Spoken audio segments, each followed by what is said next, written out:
The year was 2018, perhaps 2019. The details blur now, like a faint smudge on an old photograph. But the memory is sharp as broken glass. It was a time when I, a young woman of 18 or 19, called Nebraska home.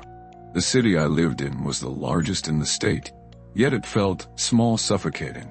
It sprawled outward, pushing against the walls of endless corn and wheat fields.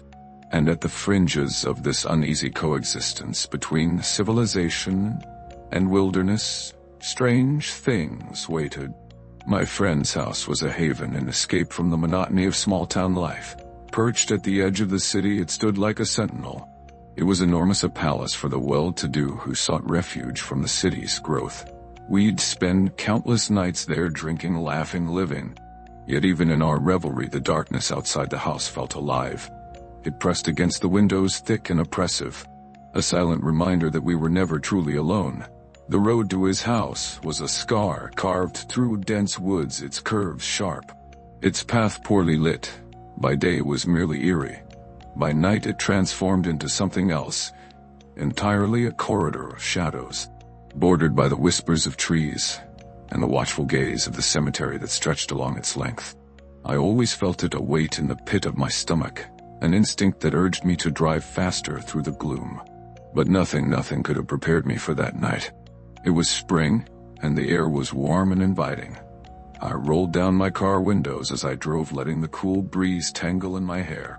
The clock read just past 10 p.m. Music played softly, a soothing companion for the solitary drive. I was halfway through the wooded stretch when my headlights illuminated something that should have been there. A family. They emerged from the shadows like ghosts standing in the middle of the road. My heart seized and I slammed on the brakes, the tires screeching against the asphalt. The car lurched to a halt, its beams cutting through the oppressive dark.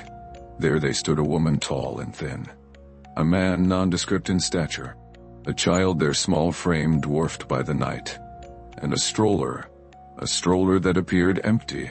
They walked away from me, silent, their figures silhouetted against the encroaching void of the forest. Their clothes were ordinary, not dirty, not tattered, but not the kind you'd expect from someone wandering the night. And yet there was no light with them, no flashlight, no lantern, just their shadows, long and unnatural, in my headlights. I turned the music off, straining to hear something, anything, a murmur of conversation, the crunch of gravel beneath their feet. But there was nothing, just silence. The kind that suffocates.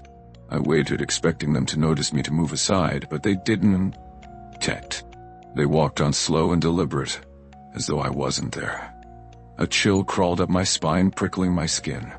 The road was too narrow to pass them safely, and my instinct screamed at me to leave, to turn around. But then, as if hearing my thoughts, they stopped. All at once, the four figures halted in unison. Slowly, agonizingly slowly, they turned to face me. My breath hitched, and my hands gripped the wheel so tightly my knuckles turned white. I couldn't see their faces clearly, just the outlines of their heads turning toward the light. But the stroller was empty, its fabric sagging like the hollow mouth of a scream. Panic took over. I didn't wait to see more. Didn't wait to see if their faces were human or something else entirely. My brain shut down, running purely on adrenaline. I slammed the car into reverse, tires spinning. As I careened backward down the narrow road, the trees seemed to close in, their gnarled branches reaching for me. I didn't stop, not even when the car nearly skidded off the pavement. Finally, I found enough space to execute a frantic U-turn, the vehicle jerking violently as I spun around. As I sped away, my eyes flicked to the rearview mirror. Nothing. The road behind me was empty, the darkness unbroken by any sign of them. But that emptiness offered no comfort. It was worse in a way. Had they vanished? Melted back into the shadows that birthed them? Or were they watching just beyond the reach of the headlights? I arrived at my friend's house, my hands trembling as I killed the engine. My heart was still pounding in my chest. The image of that family, those figures, etched into my mind. I stumbled inside, the warmth and laughter of my friends feeling alien, surreal. I told them what I'd seen. Their reactions were unsettling. They didn't laugh, didn't tease me or call me crazy. They just looked at me. Their eyes held something I couldn't, to place, a mixture of unease and knowing. Probably just some weirdos, one of them said finally, but his voice lacked conviction. Another suggested it could have been a prank, a family trying to scare passing drivers. Yet their faces betrayed them.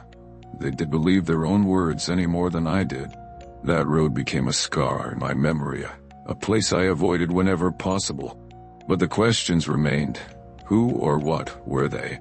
A family out for a midnight stroll in the pitch black with no light and no purpose. A trap designed to lure unsuspecting drivers into the clutches of something far more sinister. Or were they something else entirely, something that defies explanation? I think of the stroller often. Its emptiness haunts me in a way I can't fully explain. It felt wrong, not just because of its vacancy, but because of the way it seemed to mock the concept of life itself.